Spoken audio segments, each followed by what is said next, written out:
नमस्कार सबैजनामा म चाहिँ महेश चालिछे म छु यति बेला हाम्रै नेपालको पाल्पा जिल्लामा रहेको एकदम धार्मिक स्थान पवित्र स्थान भैरवस्थान देवी मन्दिरको नजिकै बसेर यो भिडियो क्लिप गर्दैछु।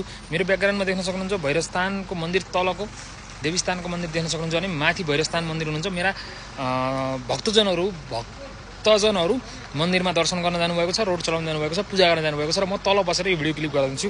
यहाँ चाहिँ चैत्र 1 गतेदेखि लागू हुने गरी चाहिँ एउटा नियम बसेको रहेछ। किन भन्दा के नियम भन्दा पार्किङ गरे बापत पैसा तिर्नुपर्ने नियम 50 रुपियाँ तिर्नुपर्ने नियम बसेको रहेछ। त्यो मलाई थाहा थिएन। त्यो चाहिँ आजबाट लागू भइरहेको रहेछ। आजबाट लागू हुने गरी त्यो लागू भएको रहेछ। तर त्यो चाहिँ व्यवस्थापनमा चाहिँ राम्रै हो हैन, बजार व्यवस्थापन। तर यो बाटोको छेउछेउमा गाडी पार्किङ गर्न नपाउने त्यो चाहिँ राम्रो हो।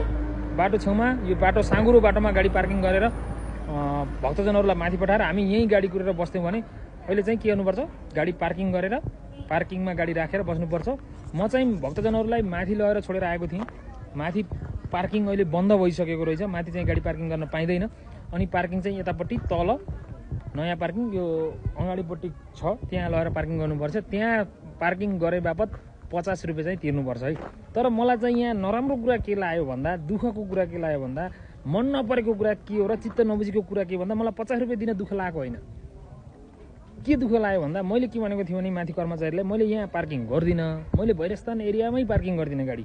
म हार्थोक गएर साथीकोमा बस्छु, तर मैले पैसा चाहिँ दिँदैन है भनेको थिएँ। उहाँले के भन्नुभयो भन्दा तपाईँले यहाँ भक्तजन ल्याइसकिसकेपछि तपाईँले चाहिँ 50 रुपियाँ तिर्नै पर्छ भन्नुभयो के। त्यो कुरा चाहिँ मलाई चित्त बुझेन। किन तिर्ने पैसा जबकि मैले यहाँ गाडी पार्किङ गर्दै गर्दिनँ, यो बाटो एरियामा पनि गर्दिनँ र यहाँको पार्किङमा पनि मैले गाडी पार्किङ गर्दिनँ भन्दा उहाँले चाहिँ के भन्नुभयो, तपाईँले भक्तजन ल्याउनु भयो, झार्नु भयो, यहाँ झारिसकेपछि चाहिँ तपाईँले 50 रुपियाँ तिर्नुपर्छ भनेर 50 रुपियाँको चिट काटेर दिनुभएको छ। त्यो चिट चाहिँ गाडीमा छ।